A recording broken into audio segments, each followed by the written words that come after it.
আজ ইউসরার দাদাবাড়ির যারা দেশে আছেন সবাই মোটামুটি এসেছিল ইউসরাকে দেখতে। সবাই ইউসরাকে অনেক বেশি ভালোবাসা আর দোয়া দিয়ে গেছেন।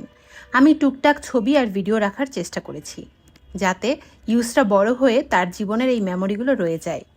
ইউসরার ব্যাড লাক কিনা জানি না, ইউসরা এখনও তার পাপা, দাদা দাদু আর চাচুর কোলে উঠতে পারেনি। আল্লাহ হয়তো এভাবেই লিখে রেখেছেন। আজ কিন্তু ইউসরা অনেক বেশি খুশি ছিল, সারাদিন একটুও কান্নাকাটি করেনি। তার দাদাবাড়ি সবাইকে দেখে সে খুবই আনন্দিত। যাই হোক, ভিন্ন প্রসঙ্গে একটা কথা বলি। এত এত গেস্ট অ্যাটেন্ড করার জন্য যা যা করা লাগে সব আম্মু একা হাতে করেছেন। রান্না, ঘর গুছানো, বাজার, লাস্ট 3 দিন ধরে সব কিছু একটু একটু করে গুছিয়ে রেখেছেন, কারণ শুক্রবার বাসায় আবার গ্যাস থাকে না। আমার কাছে মনে হয় প্রশংসা পাওয়ার ক্ষেত্রে সবচেয়ে বেশি অবহেলিত ঘরের গৃহিণীরা বা মায়েরা। ঘরে তারা রান্না করে, ঘর গুছায়, সংসার সামলায়, কিন্তু কখনোই কোনো প্রশংসা এক্সপেক্ট করে না।